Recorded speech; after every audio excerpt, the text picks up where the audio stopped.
Greetings. Thank you for joining us today for EarthEcho's STEMExplore Virtual Career Connection, featuring Caroline Carrasco, Future Foreign Service Officer with USAID in Lima, Peru. My name is Casey. I'm a programs manager here at EarthEcho International, and we are so excited to have students from all over the globe joining us as we learn about exciting and sustainable careers in science, technology, engineering, and math. This live event is part of STEMExplore, EarthEcho's program that brings inspiration to life by telling the stories of dynamic female professionals in STEM careers during live virtual career connections. We would like to thank our founding sponsor, United Technologies, for their support of women in STEM. Here at EarthEcho, we believe that youth have the power to change the planet. Visit earthecho.org to learn more about our programs. You can also access resources like STEMExplore's career profile videos, as well as tune in for upcoming live events just like this one. I'd like to recognize and thank STEMExplore's after-school partner sites across the country and recognize those that are joining us live today. So first, let's head over to the east coast of Florida, to West Palm, Florida, and get a hello from our friends at FAU Pine Jog Environmental Center. Hello, Pine Jog. Hello! How is everyone today? Good! We're so excited you could join us, and we know you're going to have some great questions for Caroline. Now, we also do have STEMExplore after-school partner sites joining us in Hartford, Connecticut at the YWCA Hartford region. Hello, Hartford region. It's wonderful to have you. And we also want to recognize all of the other STEMExplore partner sites that we do have across the nation. And of course, those of you that are joining us on our live streams, welcome. Now, I also do want to remind everyone that you can send in questions for a STEM expert via chat, and we will break throughout today's presentation to see if we can answer any of those questions. So feel free to start typing the questions in the chat space, either on YouTube or in the Zoom feed, and we'll be sure to answer those as we go along. So why don't we go ahead and get started? I want to welcome our special guest for EarthEcho's STEMExplore Virtual Career Connection today, Caroline Carrasco. Hello, Caroline. Hi, how are you? Good. How's the weather down there in Lima, Peru? Really sunny and warm. No complaints over here. Oh, that's good. That's good. I was just in Iowa this week where it was very chilly. I just got back last night and now I'm in beautiful sunny Florida again. So we're very excited to have you here today, Caroline. Great. Excited to be here. Great. Caroline Carrasco was raised in Mooresville, North Carolina. She is proud of her Peruvian heritage and of being from the South. She believes that everyone, regardless of the place or condition they were born in, deserves access to healthcare, a healthy environment, and opportunities to thrive, which is why she pursued a career in international development. Caroline was educated by North Carolina Public Schools from kindergarten through college. She went to the University of North Carolina at Chapel Hill as a Moorhead Kane Scholar, graduating with a Bachelor of Science in Public Health. After graduating, she worked with a road safety NGO in Ho Chi Minh City, Vietnam, as Princeton in Asian Fellow. Caroline then spent almost 2 years working in healthcare consulting in San Francisco, California. She is currently studying at Johns Hopkins University, where she is earning a Master of Science in Public Health with the support of the USAID Donald M. Payne Fellowship. The fellowship provides her with graduate school funding and a career as a USAID Foreign Service Officer. This past summer, Caroline worked in Lusaka, Zambia, and she will be working in Lima, Peru in the coming months. In her free time, Caroline enjoys film photography, collecting sneakers, that's an interesting hobby, and reading books by civil rights activists. So again, welcome, Caroline. We are so excited to have you here with us today. Thank you for the warm welcome. Great. So why don't you go ahead and tell us a little bit about what it is that you do? Sure. In the future, I'll be a Foreign Service Officer with USAID. And USAID is essentially the branch of American government that delivers what we call humanitarian aid. And humanitarian aid is essentially providing help in terms of food or programs or sometimes even loans to other countries around the world that might be in a difficult situation. So maybe they've experienced natural disasters like hurricanes or tsunamis, or maybe they have really poor health outcomes, like there's a lot of malnutrition or HIV infection in the country. So essentially USAID attempts to bring programs to help these countries kind of achieve better results in anything. So I mainly will be a health officer. So with that job, that basically would mean that I am in charge of managing the programs that we deliver in these countries. So and working with their governments to make sure that we're all on the same page and that we have the same vision, the same goals, the same hope for the country in the future. So within that, specifically, I will be doing a lot of evaluating of programs. So trying to understand if the programs that we're actually delivering in these countries are making an impact on the ground. So is the program that we're running actually improving the health of the people that we are trying to serve? So that's essentially my role as a Foreign Service Officer, an American diplomat that attempts to not only just promote the values of democracy abroad, but actually make a real impact on the health of people around the world. Wonderful. So I understand you are currently in Lima, Peru. And Yes. so can you actually, before you got to Lima, can you tell us a little bit? We did mention that you had a summer internship in Zambia. Can you tell us a little bit more about that work that you did? Absolutely. So I was in Zambia, which is in sub-Saharan Africa, north of South Africa, like west of Mozambique. And I was there during the summer working as a health officer on a program called DREAMS. And DREAMS is a program that is meant to target young girls. So girls from the ages of 15 to 24. And what the program intends to do is make them, DREAMS actually stands for, it's an acronym for determined, resilient, empowered, AIDS-free, mentored, and safe. So it all spells out DREAMS, and that's the goal of the program. And within that program, USAID does a lot of different types of work. So a lot of different types of programs and interventions that they run with that. So some of those could be things like they give students scholarships for their school fees. So some people aren't able to afford them, so they'll give like financial aid packages to students who want to finish school. They'll provide access to healthcare services like HIV testing. They'll also help them form peer groups. So literally rooms where girls can come together and talk about the issues that they're experiencing, the problems they might be having personally. So a way to support each other. And also training programs for the parents of these young girls so they can better communicate with them in this very important stage in their lives that they're going through, all the changes that they're experiencing. So with that program, I worked on developing a tool to measure if the program is actually working. So are all the things that we're doing in this field, in this area with these people, with these girls, actually making a difference in their health impact? So is there less HIV infection? Are girls graduating from school? Are they feeling safe, mentored, empowered, and how do we measure that? So that's what I did pretty much all the summer the 8 weeks that I was there, I worked mostly on that tool. Wonderful. Yeah. And so now you're in Lima, and you did mention that you're at Johns Hopkins. So what are you exactly doing in Lima, Peru? Yeah, it's been a very, very great opportunity to be here. So at Johns Hopkins, it's a 2-year program. The second year is entirely a practicum year. And what that means is that I can use the entire year to use all of the skills that I learned the first year. So this year, I wanted to make sure I tried new things because I already know I'll be working with USAID after, but I wanted to kind of have a different set of skills that I could also bring into this job.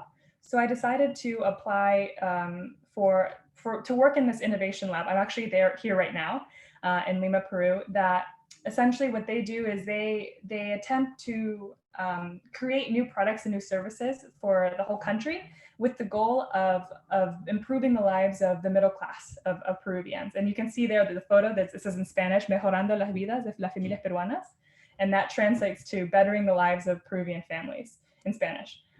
So here I'm working to develop a service to try to bring medical services to people that are in remote areas of the country. So places that are pretty far away that would otherwise not have access to these services. That's the goal of the research that I'm doing. And I'm using a lot of the skills that I learned last year. So things like interviewing people, focus groups, trying to better understand what people want to deliver something that they'll actually use and something that'll be helpful and improving the lives of people in the country. So that's what I'm doing here. Excellent. That's really tremendous that that program gives you a year to actually apply the things that you've learned.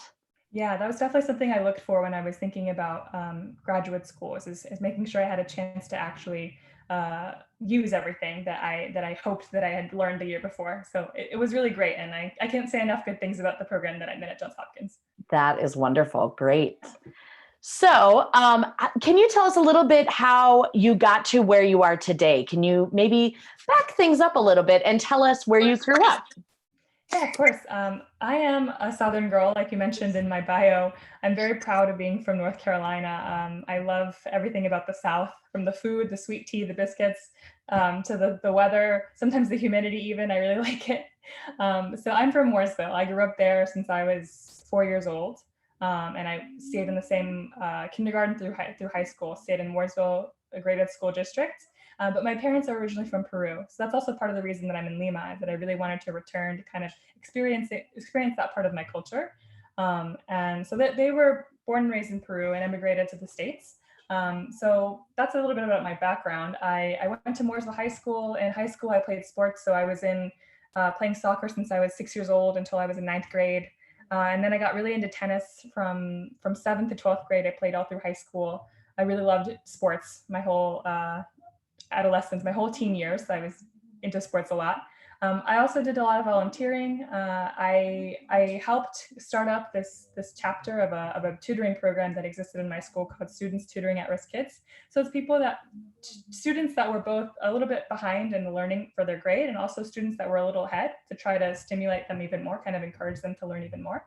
But I started up a Spanish chapter of that for students that were not English speaking as a first language. So students that were speaking English as a second language.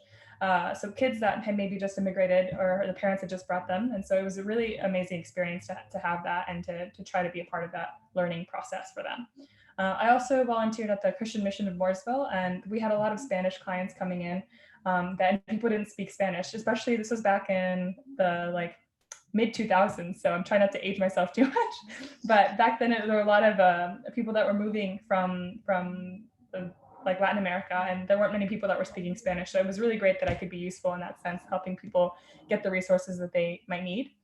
And then all throughout high school, I was always really fascinated with biology and chemistry. So as a little kid, I was always the one to read encyclopedias. I really was interested in animals. I remember I would go outside and try to understand anthills all the time.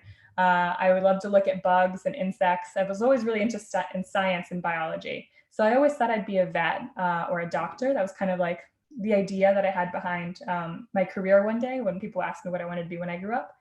So that was something that was always in the back of my mind. And then in high school, I got to explore that a little bit more. So in North Carolina, there are some pretty great summer programs that I took full advantage of. They were both free at the time. I'm not sure how they are now, but basically you would apply and for a program, and they were both residential. My rising junior year, so summer after my sophomore year, before my junior year, it was called Summer Ventures. And it was 6 weeks that I got to live and stay at East Carolina University and just study physics. So I was there learning all summer, like for those 6 weeks, about different things related to physics and science and biology. And I got to make really great friends. I think you can see the photo. Well, that's actually from Governor's School. But it was just like a summer camp, a science camp essentially, that I got to go to. And then I loved that experience so much that I wanted to do something similar the year after. So the summer after my junior year, I got the opportunity to go to Governor's School in North Carolina. And that was a really amazing and life-changing experience for me. I still think of it as one of those pivotal moments in my life, because I just met so many really great people, and people that I'm still friends with today, years later. This was back in 2010, and now it's almost 2020, so 10 years ago. And so I was a 6-week summer program as well, just like the Summer Ventures, and I got to learn more about natural science. The focus was on natural science, so chemistry, biology, things like that. But we also got to explore different things like art and philosophy, and just kind of it allowed us to be really curious about things. Like, this was the first time that I was in a classroom where people really encouraged me to just ask questions and try to like poke holes in things to get to understand it a little bit better. So that was really, really a huge part of my high school experience. Yeah. Wonderful. And I think that's such great advice that you gave, is that you said you wanted to possibly be a vet or maybe a doctor, and trying to find outlets and facets in how to explore those avenues. I think we can't stress that enough, is whether it's a course that students can take or a summer camp that they can attend, to try and kind of stretch their legs and go into those ventures to see if that's something that they actually want to do. Yeah. No. Yeah. So let's move on to a little bit of what inspired you to have this international focus that you currently do. Yeah, great. Thank you. So part of my my international focus and my international career, I think it all stems from the fact that my family was always from a place that was always very far away. So I spent a lot of my childhood and a lot of my upbringing kind of going in between the US and Peru. So I would go every other summer, probably back to see family, or come back to Lima. And so that always kind of, I always thought of home as a very open place. So I was never really afraid to go abroad. I think that was something that was very natural because of my family. But I remember one thing that I remember really sharply that inspired my interest specifically in health was that when I was in high school, I think maybe 10th grade, I went back to Peru and I got bitten by a spider, and I didn't know what it was. I just remember itching pretty badly, and I started to hyperventilate, like I couldn't breathe very well. So they took me to the hospital, and I go to the hospital and I see that there aren't very many resources for people to be and stay healthy. So it took forever for me to see a doctor.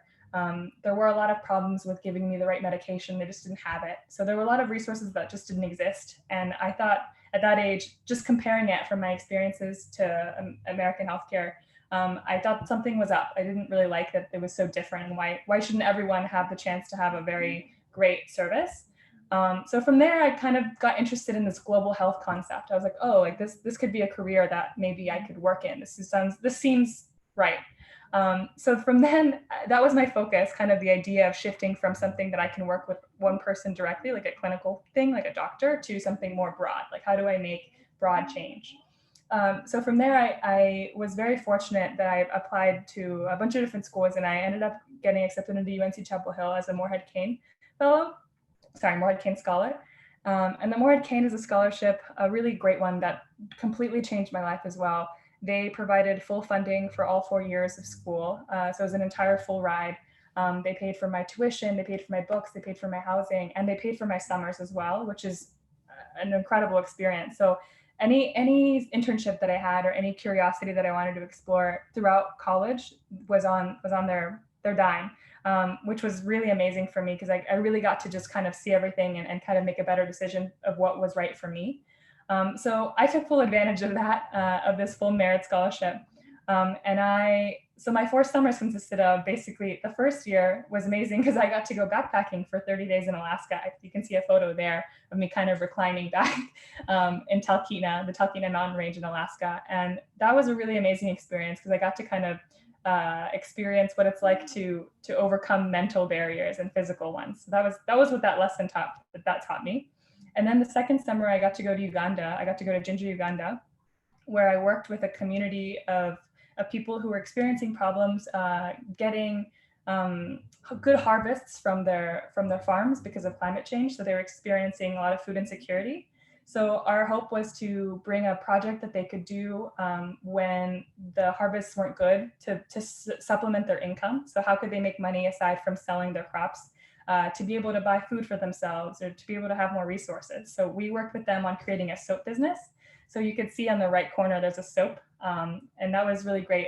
That was my first real taste of what it means to work in development and in sustainable development, not just in delivering aid, but in equipping people to have the tools to be able to elevate themselves.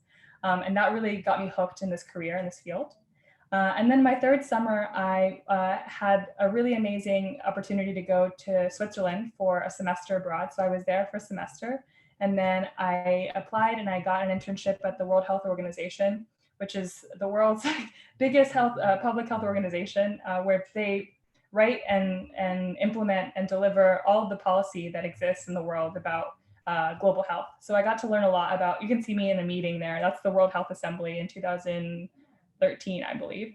I got to sit in on the meetings and to hear what it was about and to kind of get a taste for what it's like to work in an international lens.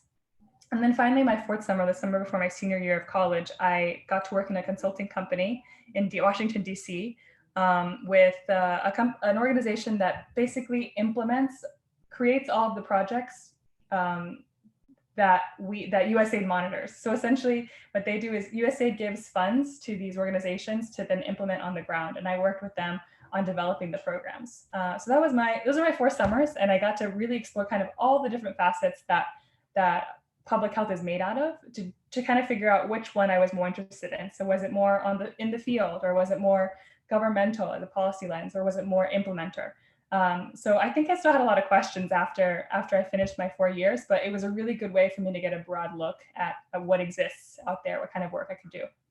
That is truly incredible that scholarship helped you fund all of that and those experiences. Yeah. That's really, really great. Yeah, thank you. I'm very thankful all the time for that experience. Yeah. So how did the rest of your academic career, so to speak, pan out? Yeah, so after that, I had thought I'd wanted to go to grad school. I knew I needed to go at some point, but I didn't want to go right away because, like I mentioned before, I wasn't exactly sure what field I specifically wanted to get deeper into. So I took this chance, I took a chance to try to see what it was like to work abroad. So I applied for this fellowship program called Princeton in Asia, and they basically match recently graduated students with organizations abroad to either work with NGOs or teach English, or it just depends on the type of jobs they have available. But luckily they had an opening at a non-governmental organization, which is what an NGO is, to work as a development coordinator and communications coordinator with a road safety organization. So essentially what I did with them was I worked on fundraising for the organization so that they can continue their programs, and also worked on all of their communication. So whether that be their big annual reports or press releases or speeches, or even videos that they wanted to put out, or communications campaigns that they wanted to encourage people to wear helmets. So just for a little bit of context, Vietnam is a really, really populated city, and mostly everyone drives motorbikes. So if you see like motorcycles essentially.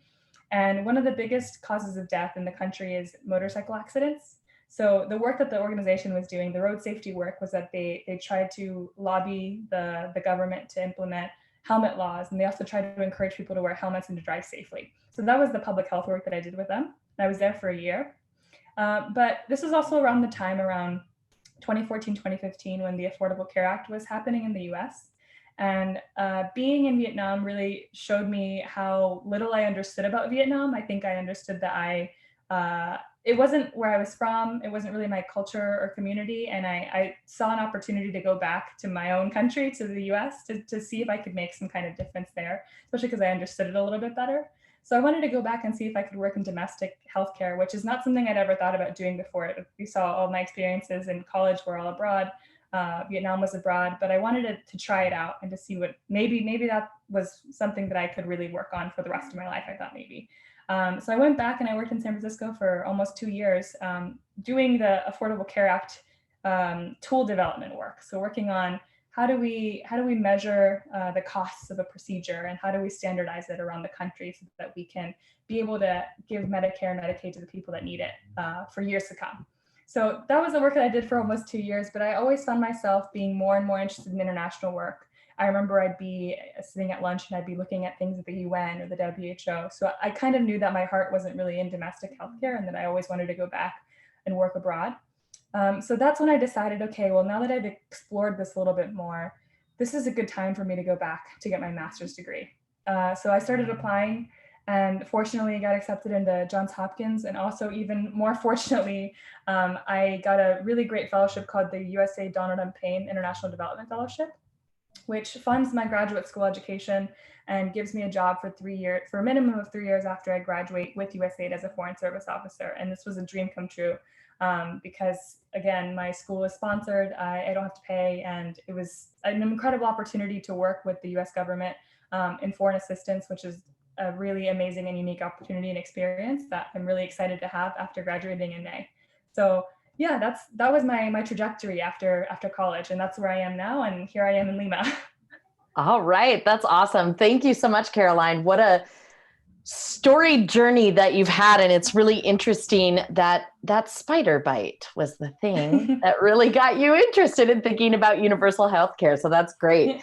Yeah. So now, since we've gotten to know Caroline a little bit better, I think now is a great time to break for questions. So we are going to go to our interactive video sites for their questions, but I do also want to remind everybody watching our live streams that you can also chat in your questions for Caroline, so you can go ahead and queue those up. So why don't we go ahead and get started with our friends at the YWCA Hartford region to see what questions they have for Caroline up there in Connecticut. So, Miss Uniter, do you all have any questions for Caroline? And you are muted, but I might be able to fix that. Go ahead, Hartford region. Can you hear us? Yes, we can. Go. All right, girls, go ahead. What's your favorite part about SIE? And sorry, we're getting a little bit of feedback there. So let's try that again. Let me see if I can mute my microphone and maybe that will help. Go ahead, try that again.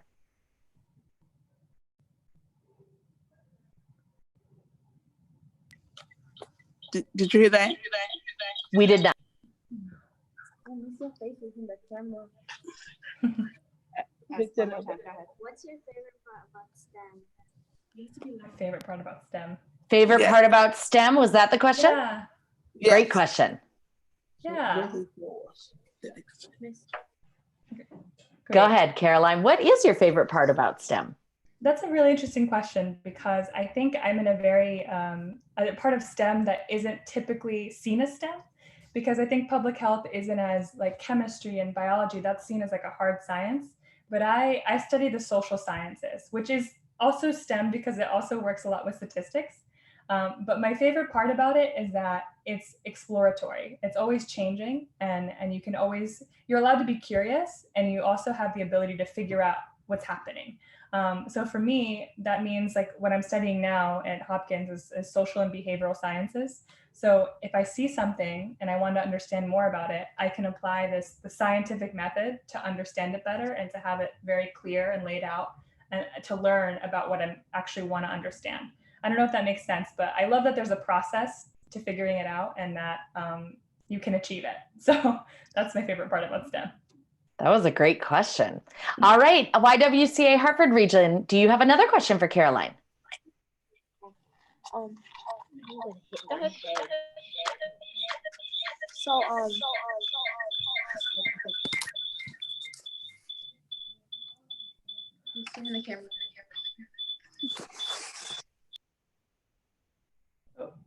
All right, it looks like they're having a little bit of technical issues, but they'll pop back in and they can chat us in their questions. So we'll add those in. So now let's go to FAU Pine Jog Environmental Center, which is located in West Palm, Florida. FAU Pine Jog, what questions do you have for Miss Caroline? Will this be your dream job? Will this be your forever job? Great question. Will this be your forever job? That is a really good question. I don't know. I think my response is that I don't know. Right now, I see it as a dream come true. I think it's an incredible opportunity. But I'm always, because I'm curious about everything, I think I never say something is absolutely certain. So yeah, I hope to continue this job for a very long time, but I don't know what it will look like in 10 or 15 years down the road. It's kind of very far ahead for me to think like that. Great question. Pine Jog, do we have another question for Caroline? How many cities or countries have you been to? Ooh.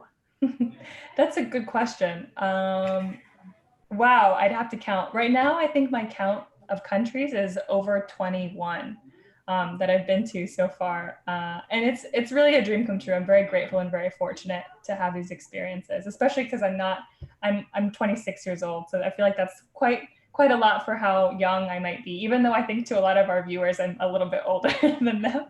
But yeah, I've been. That's almost a country visited every single year of your life.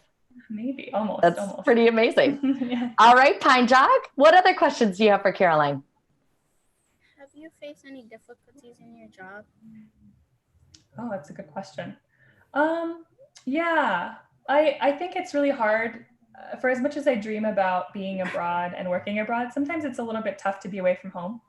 And sometimes you want your family or your community, and that's something that I'm working on balancing, which is also why I didn't answer to earlier if it's forever, because I don't know if I want to be forever away. But that can be tough sometimes. And also with the work itself, I mean, there's always uncertainty in how to do things in the right way, and what is good and what is and what we shouldn't do. And I think sometimes those decisions can be tough. But if you learn and if you work together in teams, I think that things work out pretty well. And that we do have a question coming in from our chat, and they want to know, are your parents still in North Carolina? Okay. They are. Okay. Yeah, they are both still in North Carolina. They both live in the Charlotte area. Okay. My mom was actually here about 2 weeks ago to visit me, but yeah, I see them every so often. Yeah. Excellent. And another question that we have that kind of went along with that is, do you still have family in Peru? Yeah, I do. I actually have a few aunts here. So I see them every once in a while. Like half of my family's in Peru and half is in the States. Okay. So it's nice to see both sides. Excellent. And then the third question we had in regards to this was, you said your parents both emigrated from Peru, correct? Yes. At what age do you know that they immigrated to the United States? They were in their early 20s. So around my age, a little bit younger than me, I believe. Okay, great. Yeah. Excellent. All right, Pine Jog, do you have another question for Caroline? We have one more. Perfect.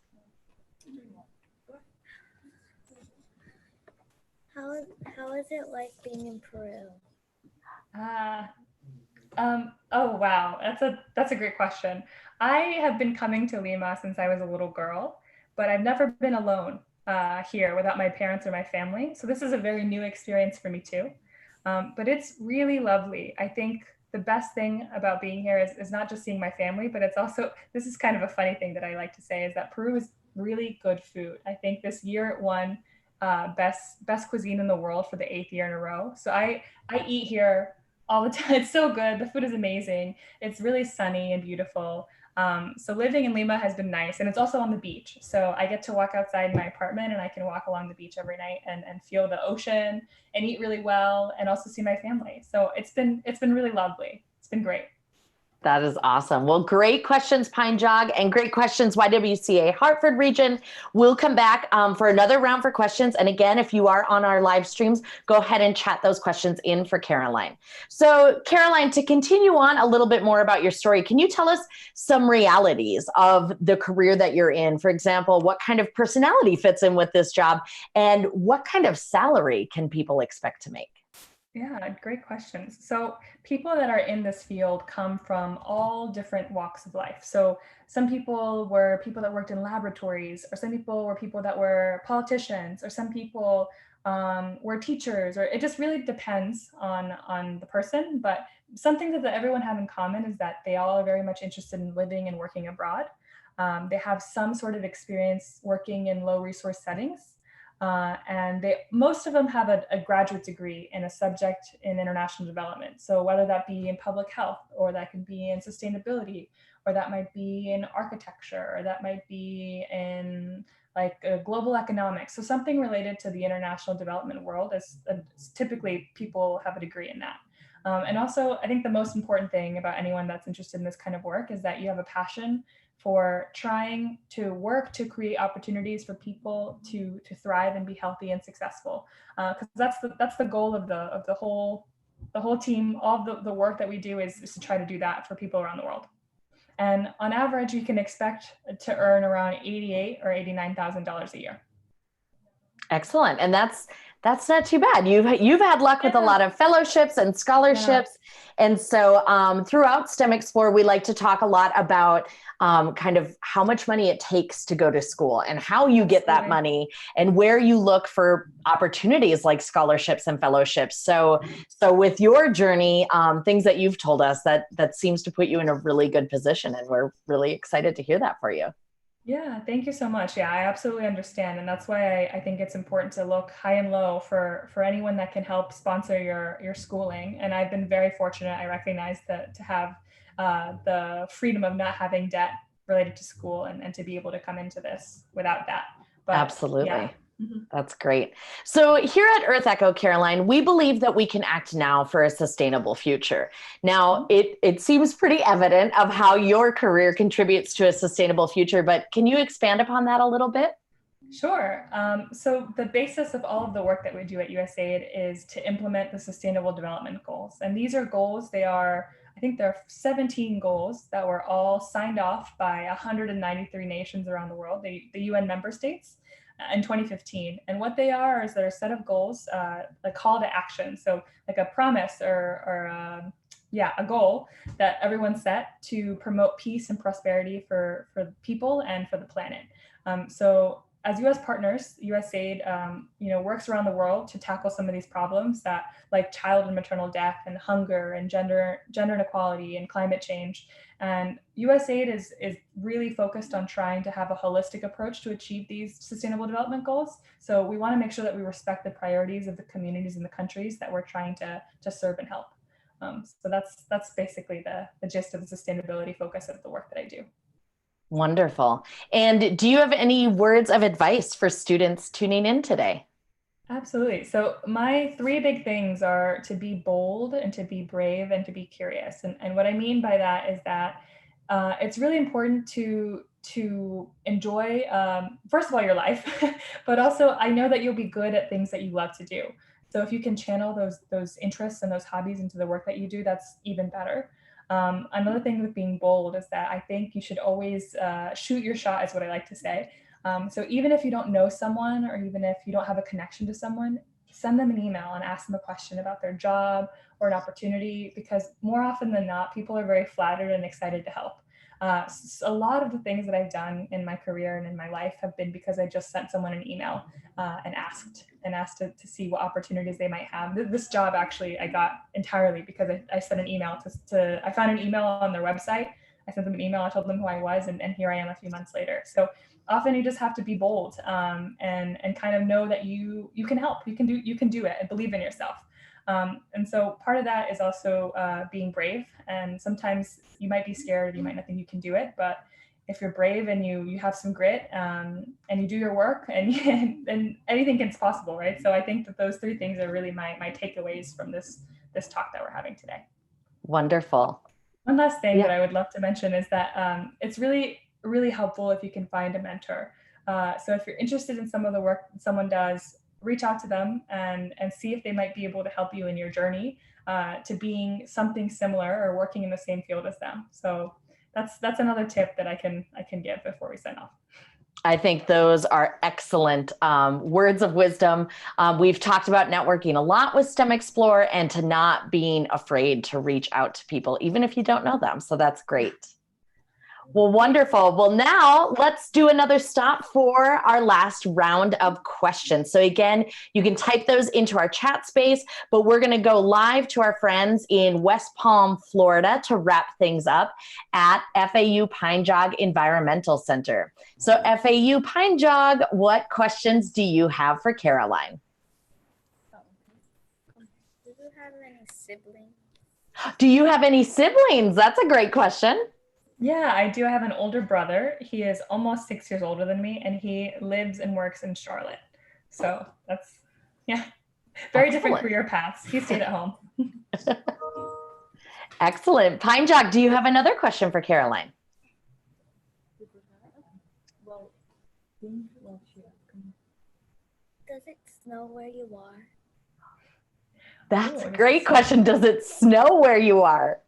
So Peru is really, really big, and I'm on the beach right now, so it doesn't snow where I am. But if you go about 3 or 4 hours into the country, there are huge mountains called the Andes, and it snows there all the time. Pine Jog, do we have another question? When you first started your job, did you know what to do?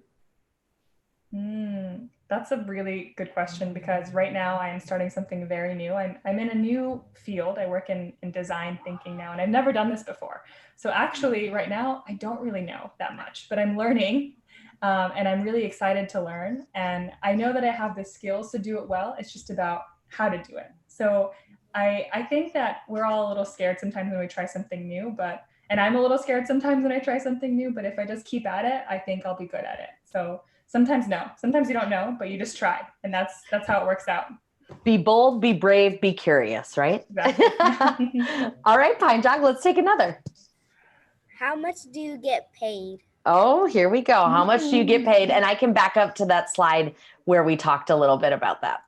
Yeah, so it depends. Right now, I'm working kind of part-time as a helper, so not really as much as that yet, but that's the goal. The goal is to make at least that much. But no, I mean that's a typical average salary that I'll be making every year.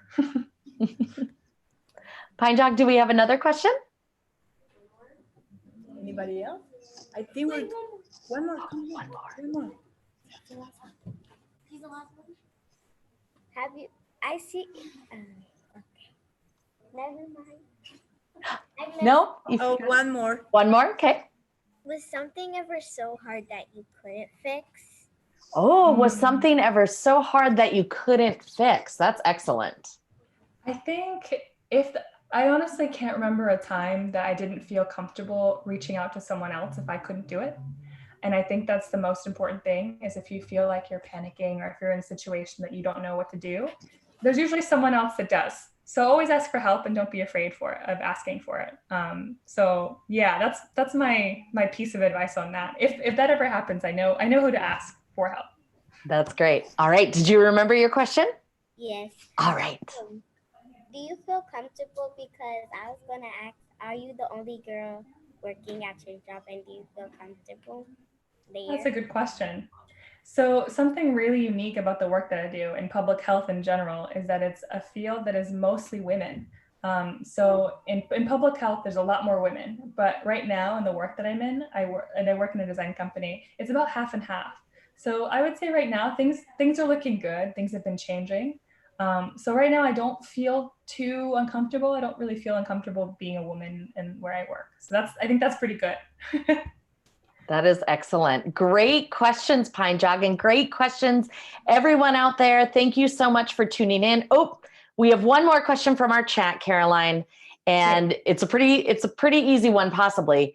Do you know what species of spider that bit you? Wow. You know what's funny is that I never found out, because the funny story about this whole thing is that what it turns out was that the spider was not poisonous. And all I had was a panic attack. It wasn't an actual medical emergency. I was just worrying. I was just so concerned that I had to go to the hospital. So Wow. that's really funny. I'm glad they asked that question. That's a great way to wrap this up. That is a good way to wrap it up. But good things came from that Yeah, exactly. your eyes were opened about healthcare, and that's what inspired you. So yeah, great. it did. Wonderful. Well, thank you so much, Caroline. And thank you to everyone out there for tuning in. You can stay in touch with Caroline right here. You can find her on LinkedIn. She was also kind enough to share her email address with us as well. So again, just like she said, be brave, be curious, be bold. And if you do have extra questions for Caroline, I'm sure if you reach out to her, she'd be happy to answer those. So thank you again so much, Caroline. This was absolutely wonderful. Thank all y'all.